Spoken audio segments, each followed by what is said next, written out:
Good evening friends. पुन्हा आपल्या श्रीरंग चव्हाण या यूट्यूब चॅनलवर स्वागत आहे. आज पुन्हा एक गणितीय सिरीज मध्ये आपला पुन्हा एक नवीन व्हिडिओ मी आपल्यासाठी घेऊन आलो आहे. त्या व्हिडिओचे शीर्षक आहे 3, 4 आणि 5. लक्षात घ्या, 3, 4 आणि 5 या संख्यांची जादू मी तुम्हाला शिकवणार आहे. म्हणजे गणितामध्ये अशी एकही संख्या नाही की ज्या संख्येचं गणितामध्ये महत्व नाही. प्रत्येक संख्या शून्यापासून तर अनंत संख्येपर्यंत प्रत्येक संख्येला आपलं अस्तित्व आहे, आपलं महत्व आहे.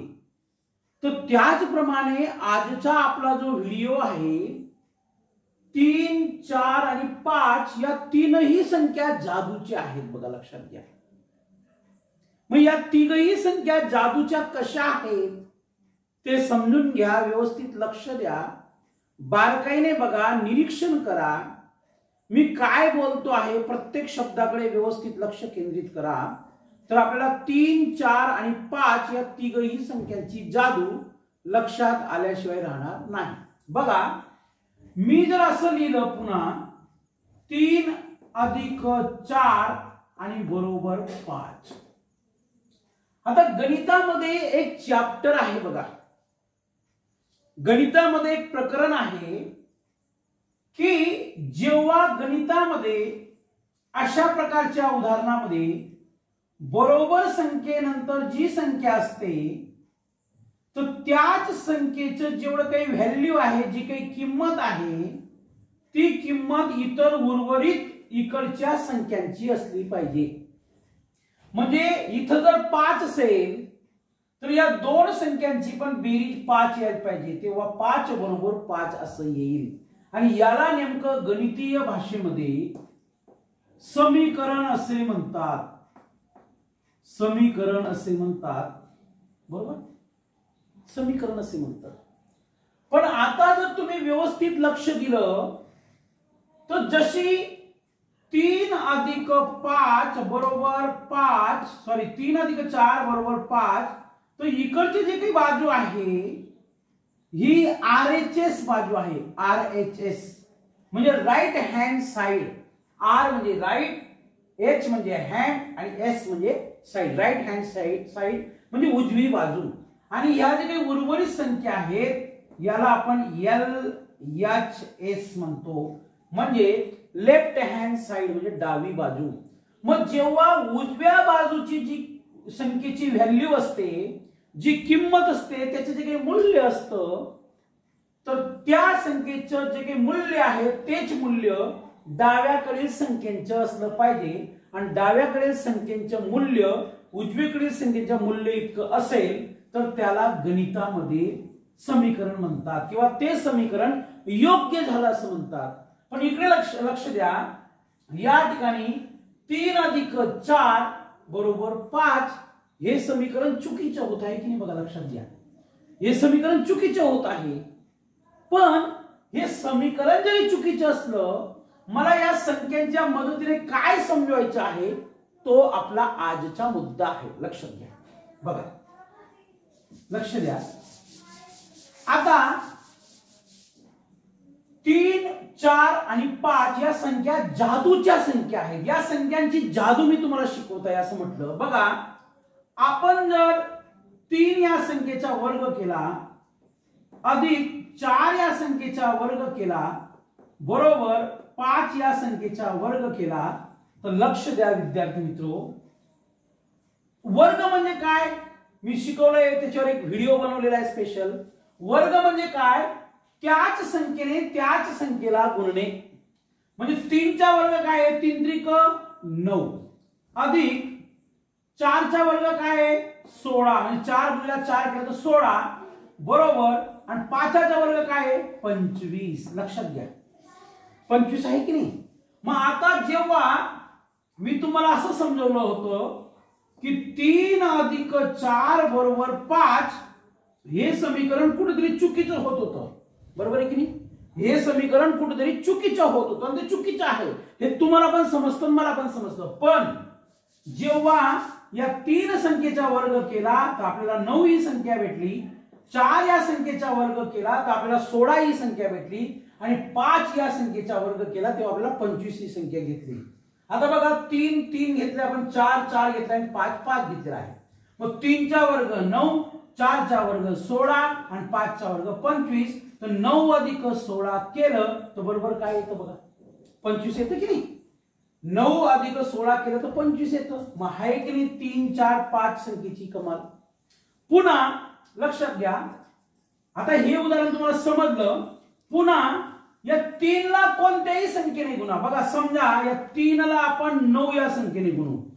मग 3 ला जर 9 या संख्येने गुणलं तर 4 ला सुद्धा 9 या संख्येने गुणावं लागेल आणि 5 या संख्येला सुद्धा 9 या संख्येने गुणावं लागेल. मग तुम्ही म्हणणार इथं 9च का घेतला? तुम्हाला पटेल त्या संख्येने 3 ला गुणू शकतात, 4 ला गुणू शकतात, 5 ला गुणू शकतात आणि तीच मला 3 4 5 ची जादू आणि कमाल तुम्हाला सांगायची आहे. बघा मग 3 गुणिले 9 किती झाले? 27. 9 त्रिक 27, 4 नम 36 बरोबर आणि 5 नम 45. आता लक्ष द्या, मला काय सांगायचं या उदाहरणावरून बरं का, की 27 अधिक 36 लक्षात घ्या बरं. 27 अधिक 36 बरोबर 45.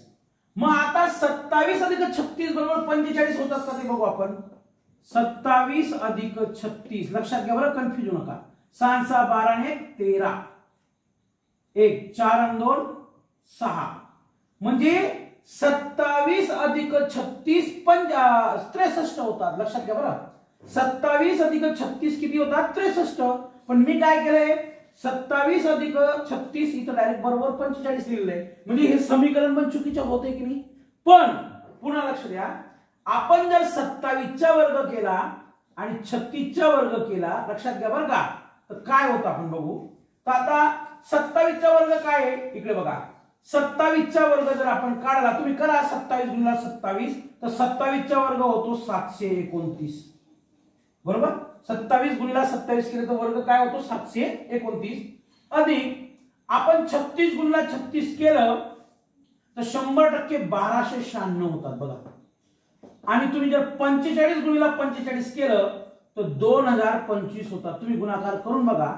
आणि जर तुम्ही या 729 अधिक 1296 ची बेरीज केली म्हणजे 2025 येतात. पण हे कशामुळे शक्य झालं? 3 ला आपण जेव्हा 9 ने गुणलं तेव्हा. म्हणजे 3 4 आणि 5 या संख्येला कोणत्याही संख्येने गुणलं तर ह्या ज्या काही संख्या असतात या संख्यांच्या वर्गाची बेरीज लक्षात घ्या बरं. म्हणजे 27 या संख्येच्या वर्गाची बेरीज, 36 या संख्येच्या वर्गाची बेरीज या 45 च्या वर्गाच्या बेरजे इतकी असते. कळलं का तुम्हाला? समजा अजून तुम्हाला हे जर समजलं नसेल, अजून एक उदाहरण घेतो तुमच्यासाठी. लक्ष द्या, मी 3 4 5 पुसत नाही तसंच आहे. हा तुम्हाला वाटलं समजा या 3 ला आपल्याला 5 ने गुणायचे आहे. 5 बरोबर, 3 ला 5 ने गुणायचे आहे. मग 4 ला पण 5 ने गुणावं लागेल आणि 5 ला पण 5 ने गुणावं लागेल. या मूळ संख्येत बघा जादू यांची शिकवतो मी, लक्षात घ्या. मग 3 5 किती? 15. 3 5 किती? 15. 4 5 किती? 20 आणि 5 5 किती? 25. मग आपल्याला संख्या काय भेटले? 15 20 आणि 25.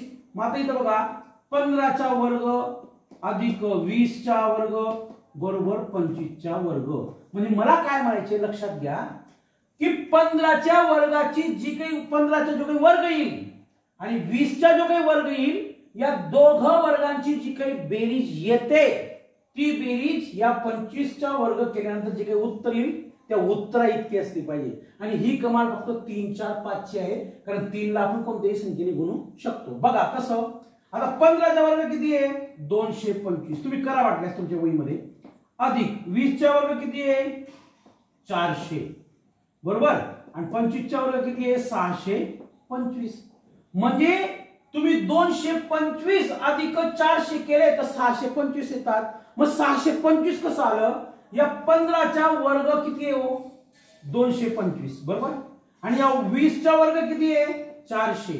मग 225 अधिक 400 बरोबर 625. म्हणजे मला काय म्हणायचे, ही जी काही उजवी बाजू आहे हिची जी काही व्हॅल्यू आहे ती व्हॅल्यू या डावीकडील संख्यांच्या बेरजेची असते. आणि ही कमाल फक्त कुणामुळे घडून येते? 3 4 5 म्हणून मी त्या पुसल्या नाहीत, जशाच्या तशा लिहिल्या. अजून एक उदाहरण तुम्हाला समजलं नसेल तर, समजा या 3 ने 7 ला गुणलं, कोणत्याही संख्येला गुणा बरं का, असं नाही 7 ने गुणायला पाहिजे. समजा मग 3 ने 7 ला गुणलं तर 4 ला पण किती गुणणार? 7 ने. आणि 5 ला पण किती गुणणार?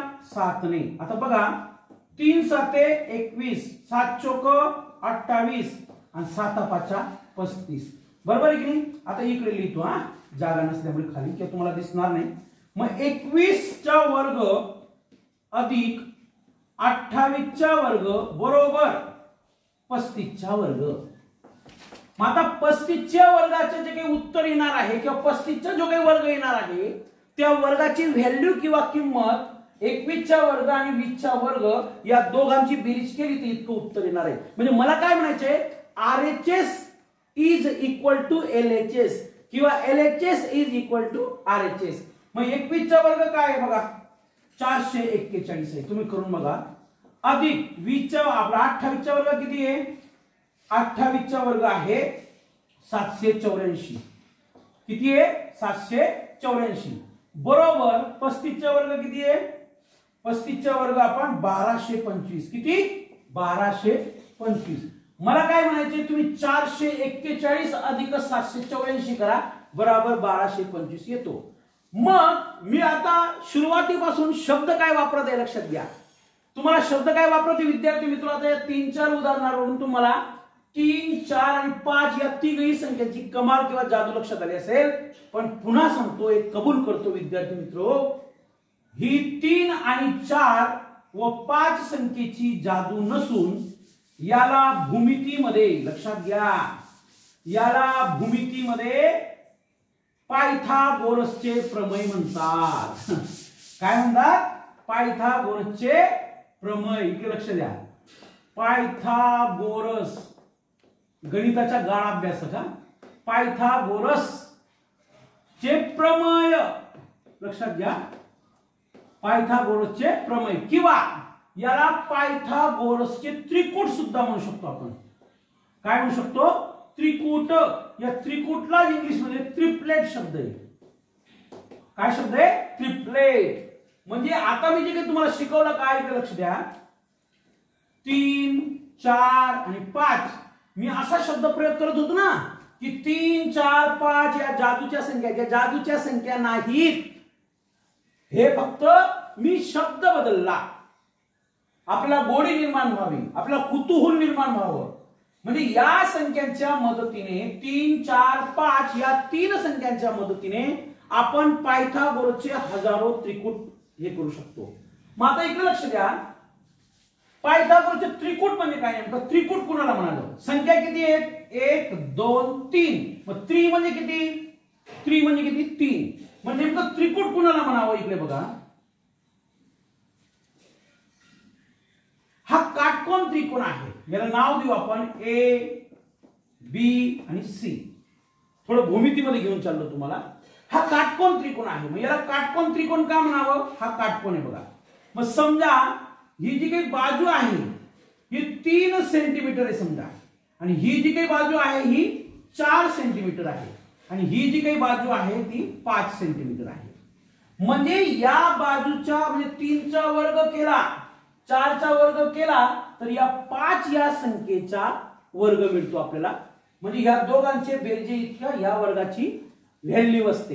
दुसरी गोष्ट, हा जो काही काटकोन त्रिकोण आहे विद्यार्थी मित्र, या काटकोन त्रिकोणासमोरील ही जी काही बाजू आहे म्हणजे याला AC म्हणू आपण. काय म्हणू? AC. AC म्हणजे एअर कंडिशन नाही बरं का, ABC AC. तर हा कर्ण आहे. काय आहे? कर्ण आहे. काय? हा कर्ण. हा महाभारतामधला कर्ण नाही, हा भूमितीमधला कर्ण आहे. म्हणजे काटकोणासमोरील जी काही बाजू असते बघा, हा जो काटकोन आहे की नाही याच्या समोरील बाजू आहे की नाही, या काटकोनासमोरील बाजूला कर्ण म्हणतात. काय म्हणतात? कर्ण म्हणतात. मग ही जी काही AB बाजू आहे, म्हणजे इकडे बघा AB, लक्षात घ्या बरं का, AB अधिक BC बरोबर AC. आता हे सूत्र असं तयार का केलं मी? म्हणजे या बाजूच्या 3च्या वर्गाची बेरीज, सॉरी 3चा वर्ग आणि BCचा 4चा वर्ग या दोघांची बेरीज म्हणजेच याची जी काही वर्ग येणार त्या वर्गा इतकी या दोघांच्या वर्गाची किंमत असते. लक्षात आलं का तुम्हाला? म्हणून याला पायथागोरसचे त्रिकूट म्हणतात. म्हणून मी तुम्हाला जे आता शिकवलं ना 3 4 5, मग 3 ने एकदा मी 9 ने गुणलं, एकदा 5 ने गुणलं, एकदा पुन्हा मी याने गुणलं, काय तुम्हाला सांगतो 7 ने गुणलं, किंवा आपण गुणणार आहोत, तर ही सगळी पायथागोरसची त्रिकुटे तयार होत गेली. याला पायथागोरसचे प्रमेय म्हणतात आणि इंग्लिश मध्ये याला पायथागोरस ट्रिप्लेट्स म्हणतात. काय म्हणतात? ट्रिप्लेट्स. तर हे डोक्यातून काढून टाका की 3 4 5 ह्या जादूच्या संख्या आहेत. त्या जादूच्या संख्या नाहीत, पण जादूपेक्षा कमी पण नाहीये. पुन्हा अजून काही उदाहरण घेऊ आपल्याला समजलं नसेल तर. राईट, बघा अजून काही उदाहरण घेऊ म्हणजे आपल्या संकल्पना या क्लिअर होतील बरं का. लक्षात घ्या. बघा आता 3 4 आणि 5 या तिघ संख्या आपल्या जादूच्या आहेत. तर आपण काय करूया, 3 ने 7 ला गुणून बघू. 3 गुणिला 7, मग 4 ला पण 7 ने गुणावं लागेल आणि या 5 ला पण 7 ने गुणावं लागेल. आता बघा 3 7 21. हे उदाहरण घेतलं वाटतं आपण, 7 ने गुणून पाहिलं ना. दुसरी संख्या घेऊ आपण, 6 घेऊ आपण. बघा 6 ने गुणू. तुम्ही कोणत्याही संख्येने गुणा बरं का, असं काही नाही मी ज्या संख्येने गुणतोय त्या संख्येने गुणलं पाहिजे असं नाही. तुम्ही तुमच्या सराव सुद्धा करू शकता याची गाईडलाईन घेऊन. मग 3 सक 18, 4 सक 24 आणि 6 पंचे 30. लक्षात घ्या. मग आता इथं 18चा वर्ग अधिक 24चा वर्ग बरोबर 30चा वर्ग. मग बरोबर का म्हटलंय? कारण यांची दोघांच्या वर्गांची बेरीज इतकी जर आली तर ते पायथागोरसचे त्रिकूट असतं. लक्षात घ्या. आणि यांची बेरीज वेगळी येत असेल आणि याचं पण उत्तर किंवा मूल्य वेगळं येत असेल तर ते पायथागोरसचे त्रिकूट असू शकत नाही. तो त्रिकोण असू शकतो पण तो काटकोन त्रिकोण असू शकत नाही. लक्षात घ्या. आता 18चा वर्ग किती बघू आपण. 18चा वर्ग आहे 324. तुम्ही करून बघा. त्याच्यानंतर 24चा वर्ग आहे 576. लक्षात घ्या. किती आहे? 576. आणि 30चा वर्ग किती आहे? 900. लक्षात घ्या. 324 अधिक 576 जर तुम्ही केलं तर आपलं 900 येणार आहे.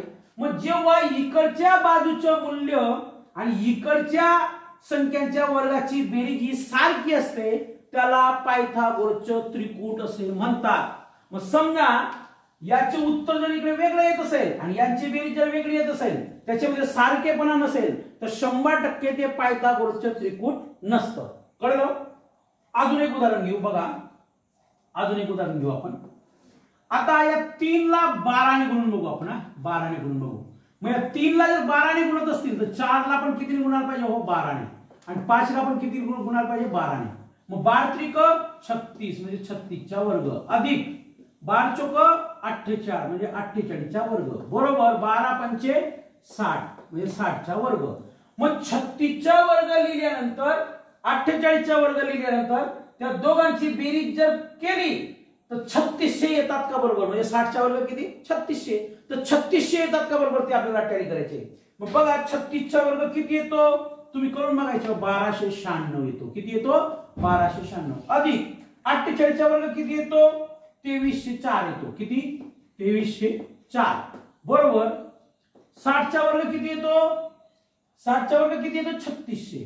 मग आता मी तुम्हाला सांगतो विद्यार्थी मित्रो, 1296 अधिक 2304 करून बघा तुमचे 36 येईल. म्हणजे 100% हे उदाहरण आणि हे उदाहरण पायथागोरसचे त्रिकूट आहे. हे काय आहे? पायथागोरसचे त्रिकूट आहे. कळलं का? आता 2 उदाहरणं घेऊ आपण. 2 उदाहरणं घेऊ आणि त्या 2 उदाहरणामधून मला तुम्हाला एक गोष्ट सांगायची आहे. लक्षात घ्या. कन्फ्यूज होऊ नका. व्हिडिओ पुन्हा पुन्हा बघा. खरंच अनरिअली 3 4 5 या जादूच्या संख्या आहेत, कारण त्याच्या मदतीने आपण पायथागोरसची त्रिकुटे तयार करू शकतो. आता लक्ष द्या, एक शेवटचे उदाहरण म्हणजे आपल्याला कन्सेप्ट क्लिअर होऊन जाईल आणि या बाबतीत तुम्हाला कोणतीही अडचण राहणार नाही. लक्ष द्या. आता बघा, 7चा वर्ग अधिक 8चा वर्ग बरोबर 10चा वर्ग. मग हे पायथागोरसचे त्रिकूट आहे का आपण बघू. हे पायथागोरसचे त्रिकूट आहे का बघू. मग 7चा वर्ग किती 49 अधिक 8चा वर्ग किती 64 आणि 10चा वर्ग किती 100. लक्षात घ्या. मग आता 49 आणि 64 यांची बेरीज 100 होते का बघू. मग 49 अधिक 64 बघा. 9 4 किती 13 हात चला 1. 7 4 किती 11 113. मग आता इकडे 100 येत आहेत आणि इकडे या दोघांची बेरीज 113 येत आहे. मग जेव्हा इकडची व्हॅल्यू सारखी व्हॅल्यू इकडे नसते किंवा इकडची सारखी व्हॅल्यू इकडे नसते, तेव्हा ते पायथागोरसचे त्रिकूट नसतं. म्हणजे 100% हे उदाहरण पायथागोरसच्या त्रिकुटामध्ये किंवा पायथागोरसच्या काटकोन त्रिकोणाच्या नियमात बसत नाही. तर आपण अशी असंख्य उदाहरण घेऊ शकतात. अजून एक उदाहरण बघा. 4चा वर्ग अधिक 5चा वर्ग बरोबर 7चा वर्ग. आता हे पायथागोरसचे त्रिकुट आहे का आपण बघू. 4 चोक 16 अधिक 5 5 25 आणि 7 7 49. मग 16 आणि 25 49 होतात का करून बघू आपण. 16 अधिक 25 हा 5 आणि 6 11 3 आणि 4 41 होत आहेत. म्हणजे इकडे 49 आणि या दोघांची बेरीज काय होते 41. म्हणजे 100% हे पायथागोरसचे त्रिकूट नाही. तर हा व्हिडिओ आपल्याला कसा वाटला लाईक करा, शेअर करा, सबस्क्राईब करा. धन्यवाद. थँक्यू.